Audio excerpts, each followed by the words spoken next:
Everyone. तो आज हम बात करते हैं गुड मॉर्निंग एवरीवन।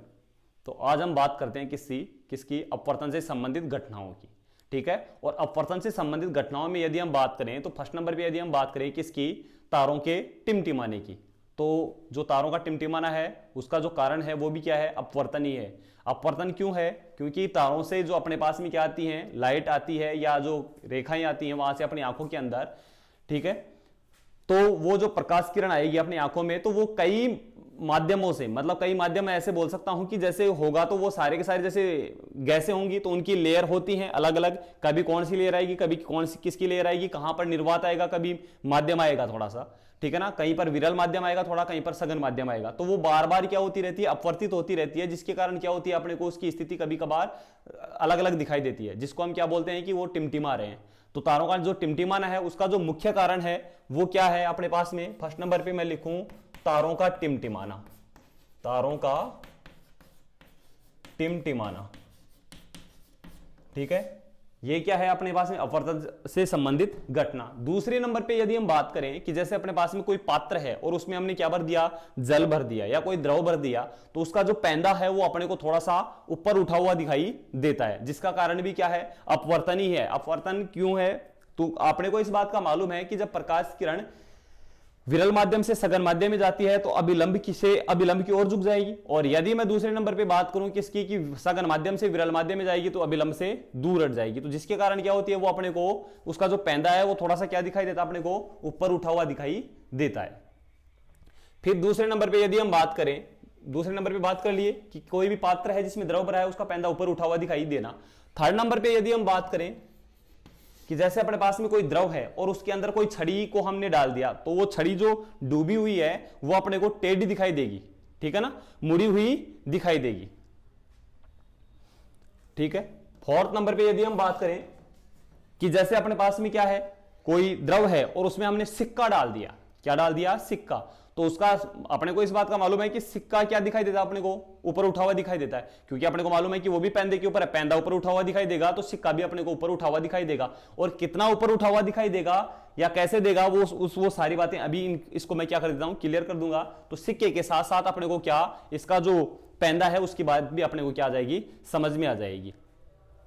फिर इसके बाद में यदि मैं बात करूं कि जो सूर्य है वो क्षितिज से नीचे चला जाता है, उसके बाद में भी वो अपने को क्या कहां दिखाई देता है, ऊपर दिखाई देता है, ठीक है ना, वो अपने को ऊपर दिखाई देता है, ठीक है। इसको तो मैं भी बता देता हूं कि जैसे अपने पास में ये क्या है, पृथ्वी है और यहां पर ये कहीं पर सूर्य है, ठीक है।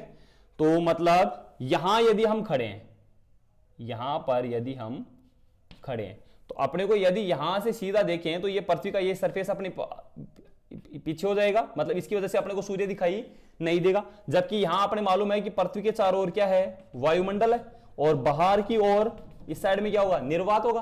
तो प्रकाश किरण यहां से ऐसे आएगी, प्रकाश किरण यहां से ऐसे आएगी। अब आपको मालूम है कि ये क्या है, ऐसे है, तो यहां पर मैं क्या खींचूंगा, अभिलंब खींचूंगा। तो जैसे ही ये प्रकाश किरण कहां, निर्वात से अब इसमें जाएगी, या ऐसे बोल सकता हूं विरल माध्यम से किसमें जाएगी, सघन माध्यम में। तो अभी ये अभिलंब और आपतित किरण के बीच में एंगल ये था, तो जैसे ये विरल से सघन में जाएगी तो अभिलंब की ओर झुकेगी और अभिलंब की ओर झुकेगी तो ये इस साइड में, और ये अपने को दिखाई देगा, ठीक है ना। तो मतलब ये क्या, जब ये सूर्योदय की बात कर लो या सूर्यास्त की बात कर लो, जब ये क्षितिज से नीचे होता है तो भी अपने को क्या दिखाई देता है, ये इसका ऊपर उठा हुआ दिखाई देता है। मतलब ये वास्तविक सूर्योदय और आभासी सूर्योदय में क्या होता है, एक तरीके से अंतर होता है। इसके बाद में यदि मैं बात करूं तो ये जो वायुमंडल होता है और इसके अपवर्तन के कारण ये क्या होता है, अपने को ये जो पार्श्विक जो विस्थापन होता है, ठीक है ना, ये जो इसका जो पार्श्विक विस्थापन या मैं कोणीय विस्थापन बोलूं, कितने कोण का विस्थापन होता है, वो आधा डिग्री का होता है, ठीक है ना। वो आधा डिग्री तक अपने को क्या दिखाई देता है, सूर्य दिखाई देता है। तो आधा डिग्री तो सुबह भी होगा क्षितिज और शाम को भी होता है, जिसके कारण ये क्या होता है, अपने को 2 मिनट बाद तक भी दिखाए, सूर्यास्त होने के बाद में और सूर्योदय होने से पहले 2 मिनट तक दिखाई देता है। तो जैसे ये क्या होगा, जैसे मान लो शाम के टाइम में सूर्यास्त हो रहा है, जैसे ही सूर्यास्त होगा तो उसके 2 मिनट बाद तक वो अपने को क्या करता है, दिखाई देता है। किसके कारण, अपवर्तन के कारण। और जैसे सुबह सूर्योदय होगा तो उसके 2 मिनट पहले से वो अपने को क्या करने लग जाता है, दिखाई देने लग जाता है। जिसके कारण क्या होगा, बोलो, कि जो दिन की अवधि है वो 2 मिनट तो सुबह और 2 मिनट शाम को, दोनों टाइम क्या है, 2-2 मिनट ज्यादा हो गए किसमें, दिन में।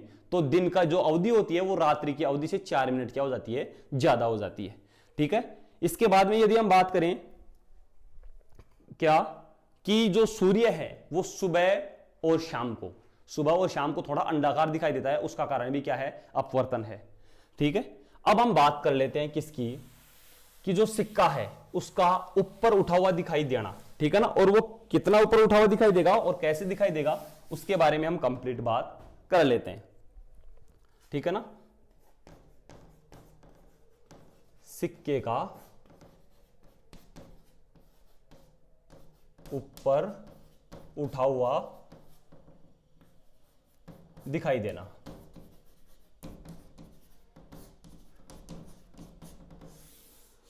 देखो इसमें क्या होगा, जैसे मान लो ये आपके पास में क्या है, कोई पात्र है, ये आपके पास में क्या है, कोई पात्र है, और यहां पर आपके पास में ये क्या है, सिक्का है।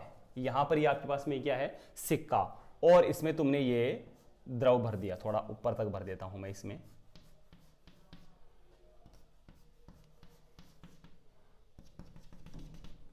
येलो येलो और येलो। ठीक है।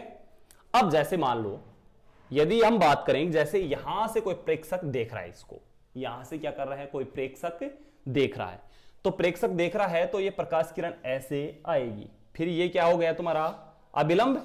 ये किससे आ रही है, विरल माध्यम से। किसमें जा रही है, सघन माध्यम में, तो अभिलंब की ओर झुक जाएगी, अभिलंब की ओर झुक जाएगी।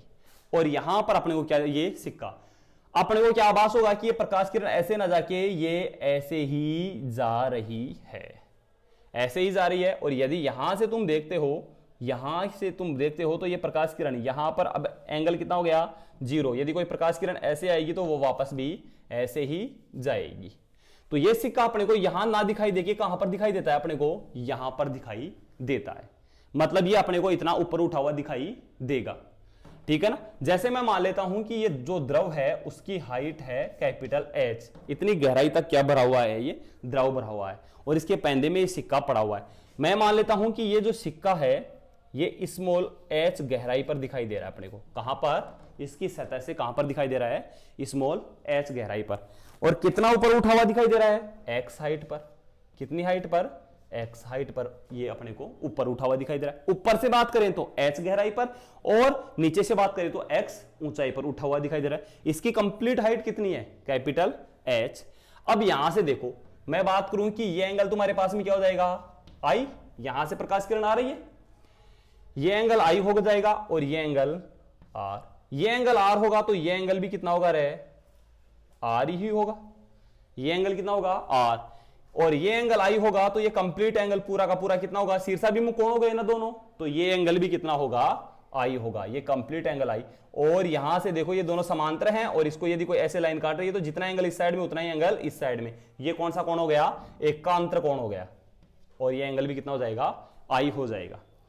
ठीक है ना। ये एंगल भी क्या हो जाएगा, I हो जाएगा। तो इसको देख लो एक बार, मैं थोड़ा सा साइड में इसको बड़ा करके दिखा देता हूं।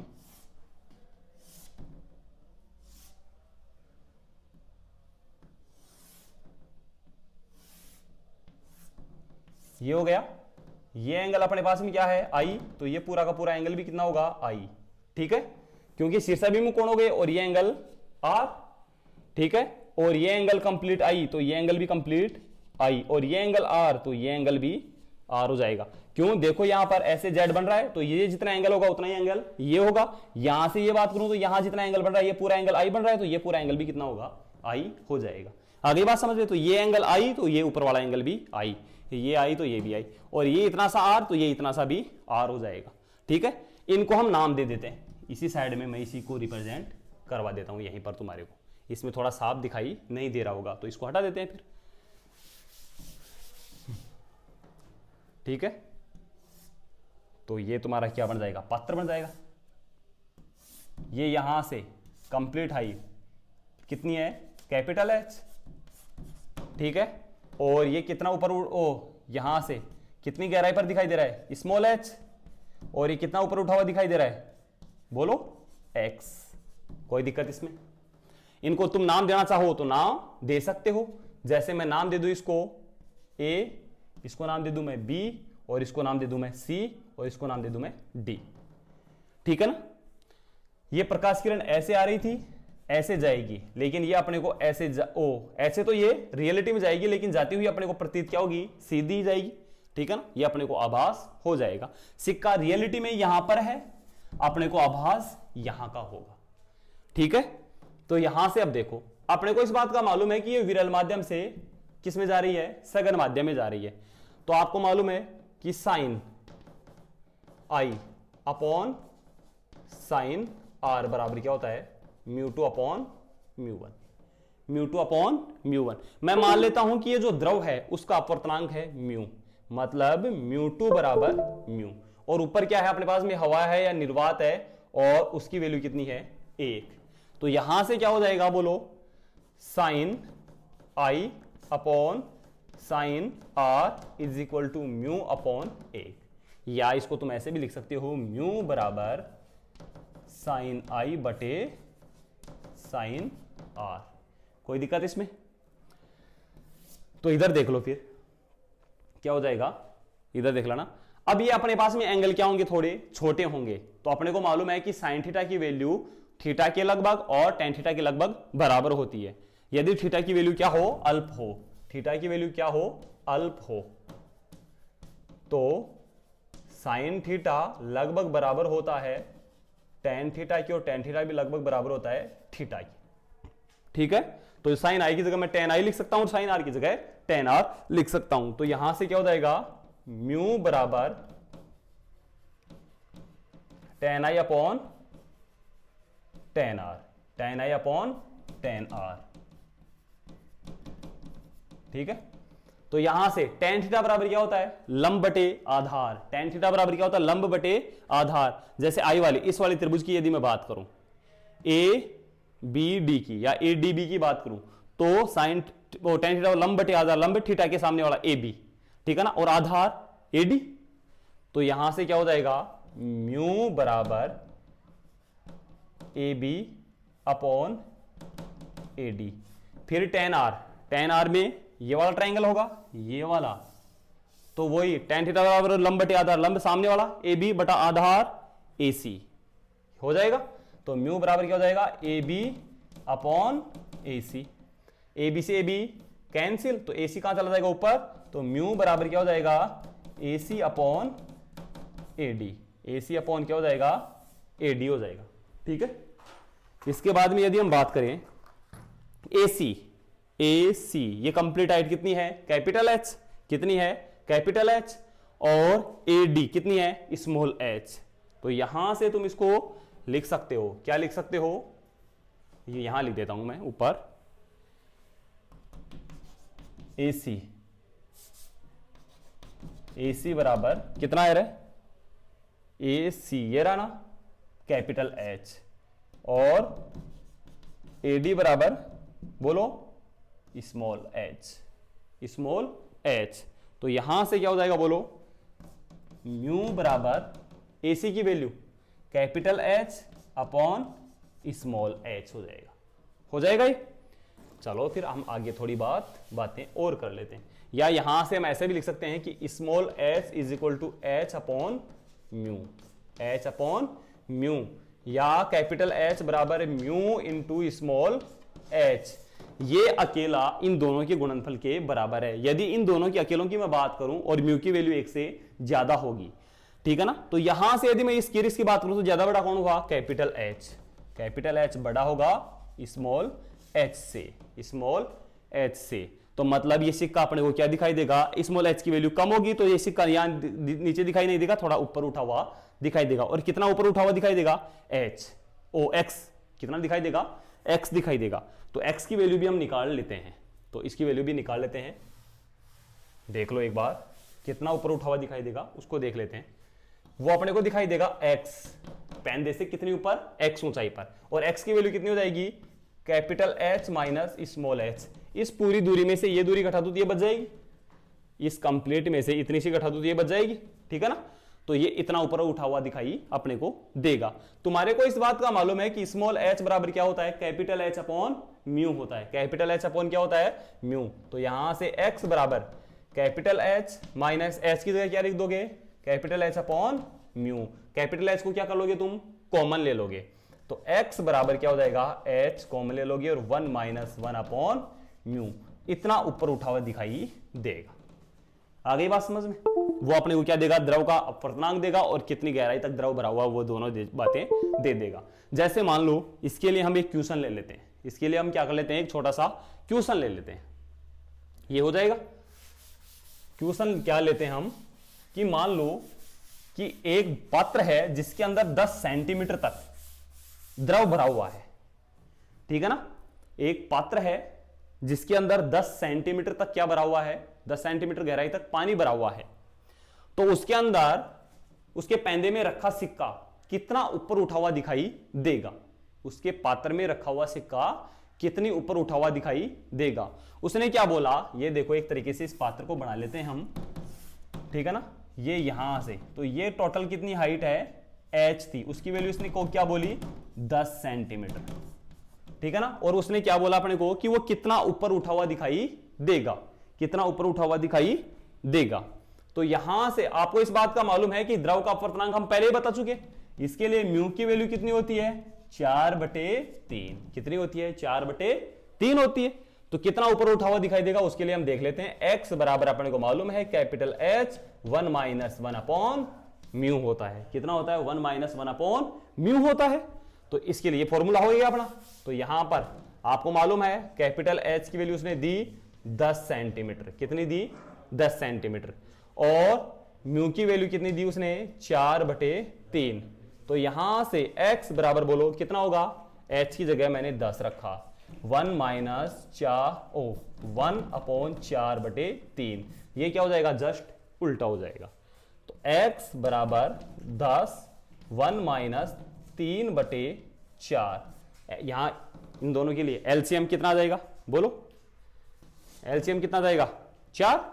तो यहां से x बराबर कितना हो जाएगा, 10 और 4, एलसीएम आ गया तो 4 माइनस 3। x बराबर 10, 4 में से 3 गया तो 1/4। x बराबर 10/4।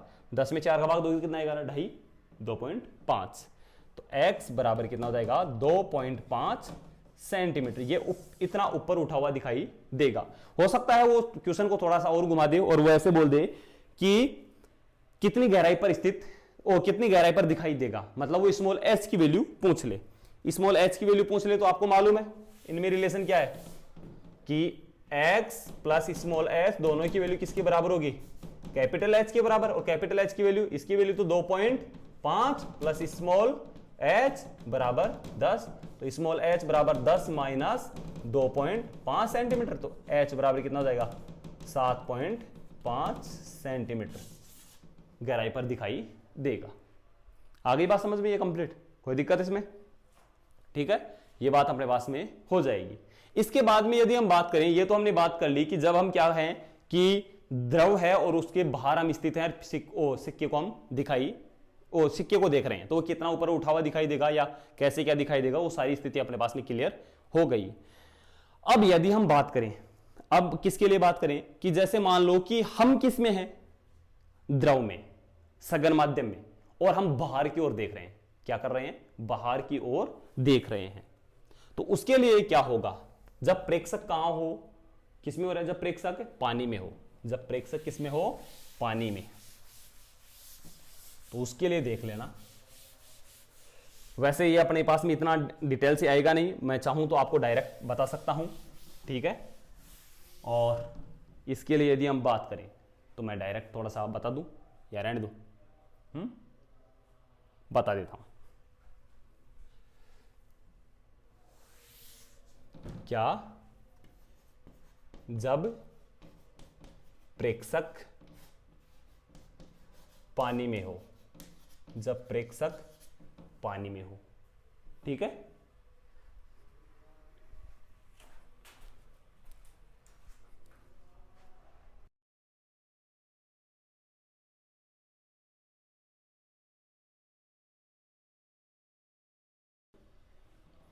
तो अब इसमें हम बात कर रहे थे, एक मिनट, इसमें क्या कर लिया हमने कि जब प्रेक्षक पानी में हो और वस्तु कहां पर हो, बाहर हो।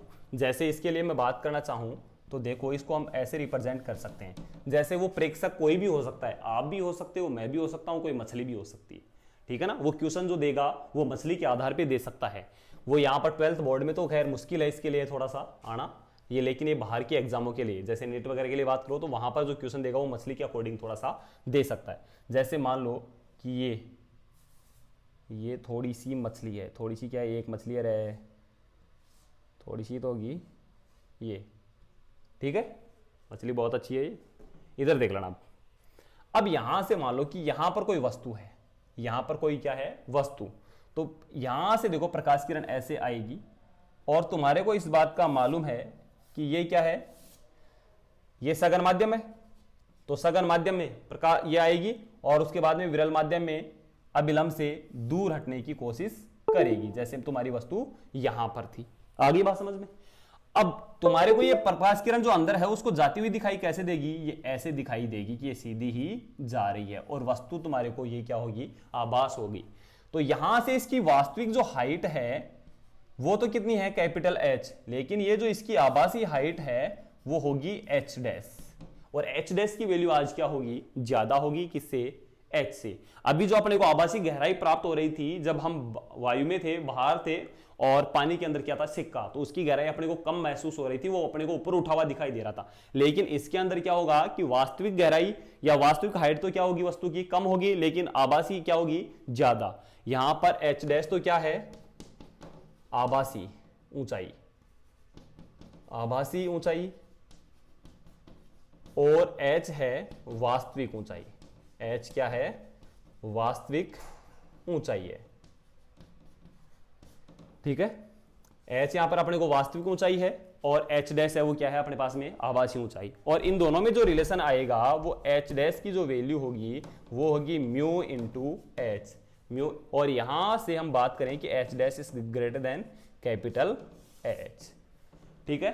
और यहां से यदि मैं बात करूं कि ये कितना, यहां से कितना ऊपर दिखाई दे रहा है, ये X कितना ऊपर दिखाई दे रहा है, X, तो यहां से तुम X के बारे में बात करो तो X बराबर कितना होगा, इस पूरी में से ये घटा दूं, मतलब किसमें से, H डैश में से H को मैं घटा दूं, H डैश में से मैं क्या कर दूं, H को घटा दूं, तो मेरे पास में क्या जाएगी, कितना ऊपर उठा हुआ दिखाई देगा, वास्तविक स्थिति से कितनी ऊपर दिखाई देगी।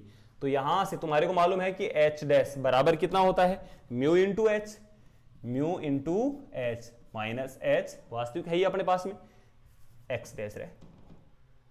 अच्छा क्या लिख रहे हैं, इधर देख लेना, हमने क्या बोला, H डैश बराबर म्यू इंटू H होती है, म्यू इंटू H होती है, क्या हो जाएगा, म्यू इंटू H। तो यहां से क्या हो जाएगा, अतः X बराबर क्या हो जाएगा, बोलो, H डैश की जगह mu into H minus H। यहां से क्या कॉमन ले लोगे तुम, दोनों से H कॉमन आ जाएगा, तो यहां तो क्या बचेगा म्यू, यहां क्या बचेगा 1, और यहां पर क्या आ जाएगा H। तो X बराबर क्या आ जाएगा तुम्हारे पास में, म्यू माइनस 1 इंटू H। ये अपने को क्या दिखाई देगा कि जैसे तुम्हारे पास में ये क्या था, यहां कोई देख रहा था, प्रेक्षक था, ठीक है ना, ये तुम्हारी क्या थी, मछली, वो अभी क्या हो गया था कि वीडियो बीच में रुक गया था, ऑफ हो गया था, ठीक है ना, तो वो क्या है, फिर दोबारा स्टार्ट करना पड़ा। और यहां से देख लेना, ये प्रकाश किरण इससे जाने वाली ऐसे जाएगी और वो अभिलंब से दूर हटेगी, तो वो अपने को रियलिटी में वास्तविक तो होगा वो यहां पर वस्तु, लेकिन ये अपने को जाती हुई दिखाई ऐसे दिखाई देगी, और वो आभास अपने को यहां पर होगा। तो ये हाइट कितनी थी, H डैश, और ये कितनी हो जाएगी, H, ठीक है। और ये हाइट हो गई अपनी X, कि इन दोनों के अंदर कितना अंतर होगा, वो ये अंतर हो जाएगा, क्योंकि वो अपने को कौन सा देगा, रियल हाइट देगा।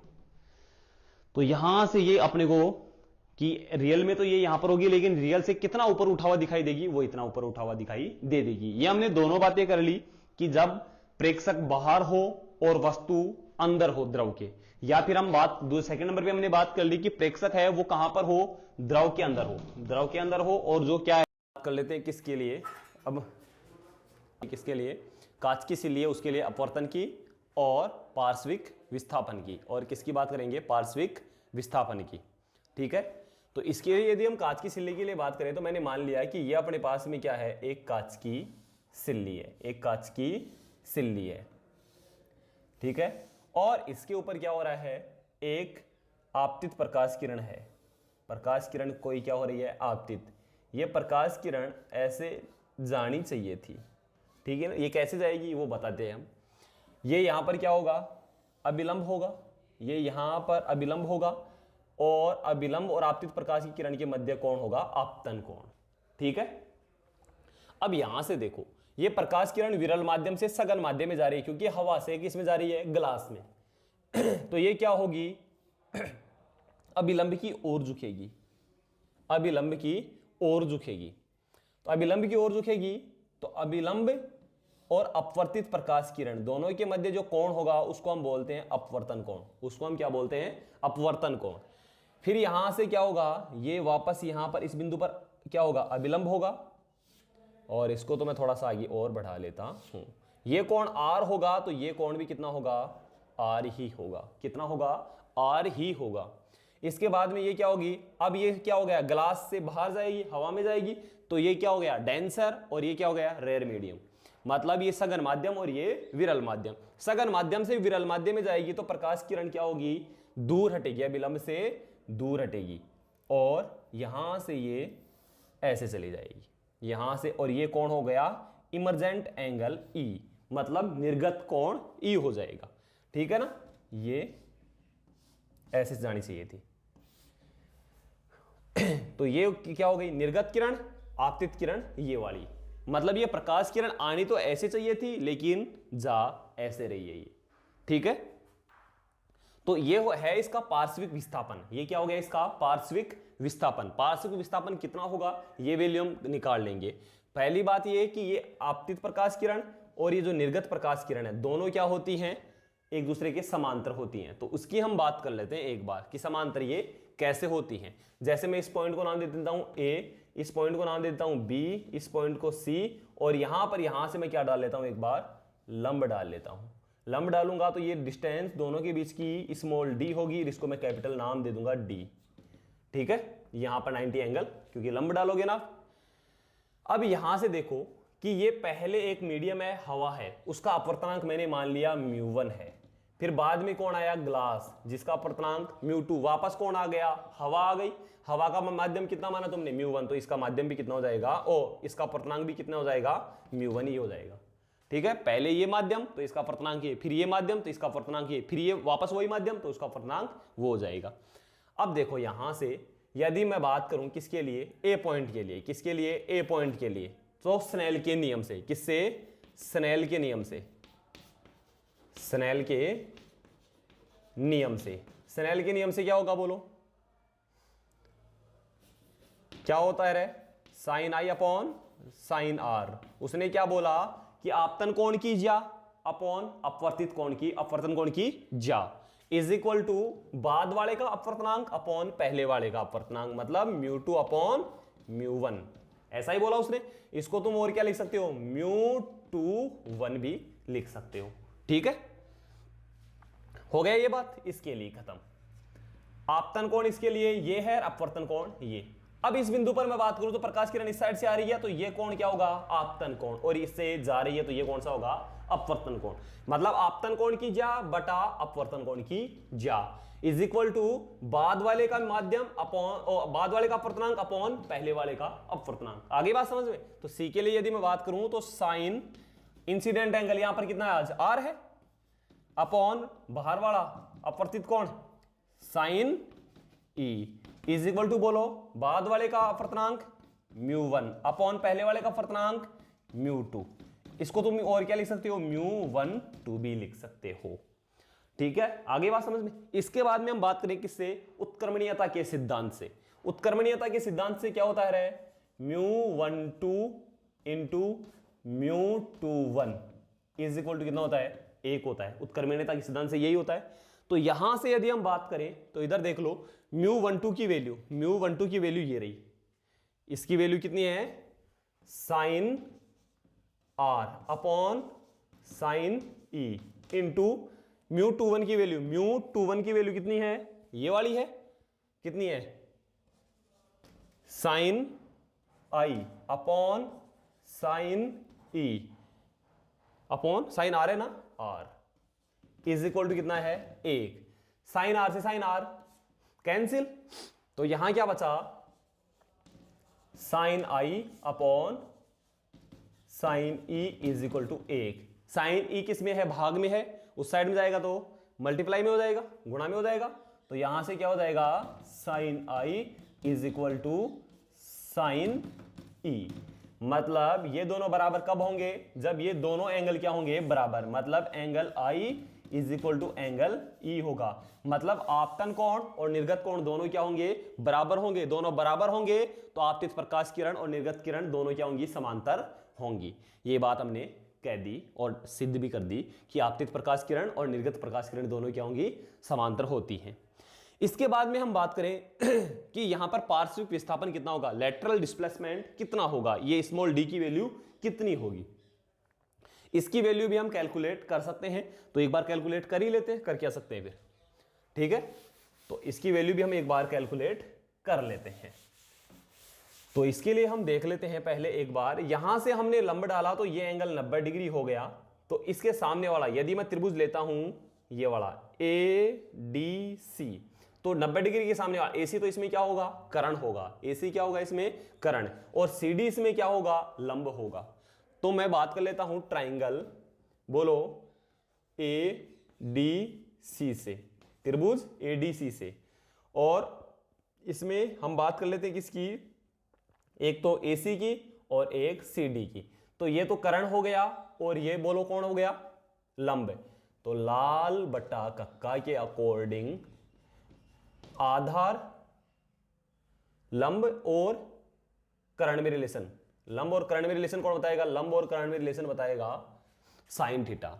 लेकिन आपको एक बात मैं बता दूं कि ये एंगल R है, ये एंगल R है, ये एंगल I है, तो ये प्रकाश किरण ऐसे और ये ऐसे, तो इन दोनों के बीच में एंगल ये I है, तो ये एंगल भी कितना होगा, I। क्यों, शीर्षाभिमुख कोण हो गए, ये क्या हो गए, शीर्षाभिमुख कोण।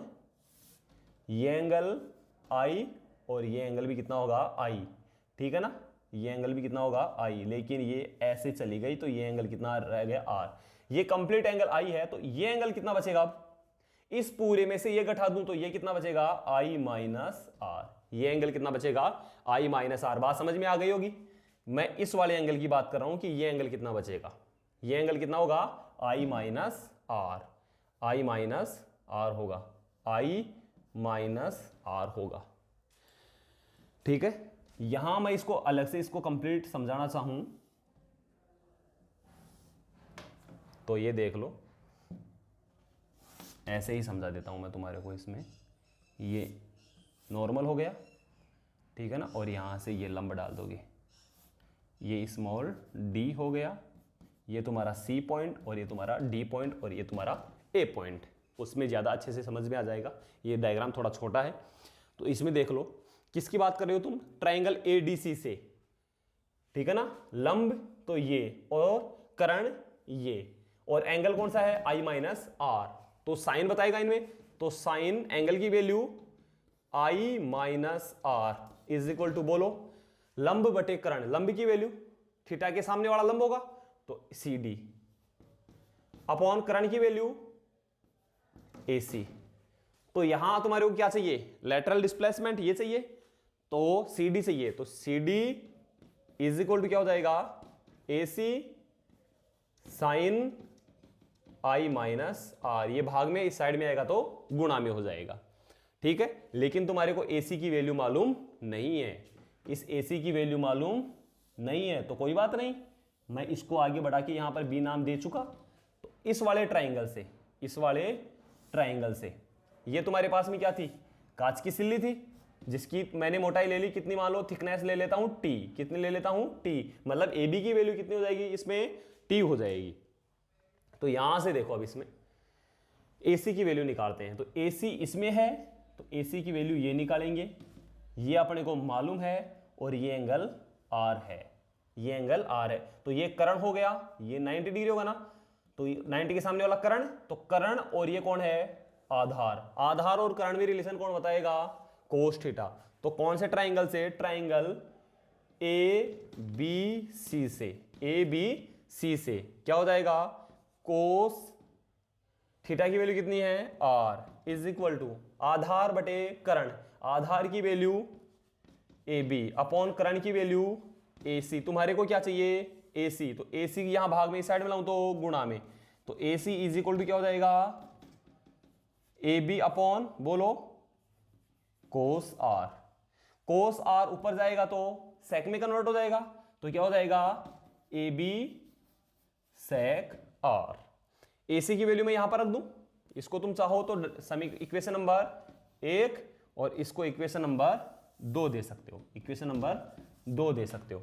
तो यहां से ए सी की वैल्यू फर्स्ट में, मतलब equation number first and second से, समीकरण 1 व 2 से, 1 और 2 से क्या हो जाएगा बोलो?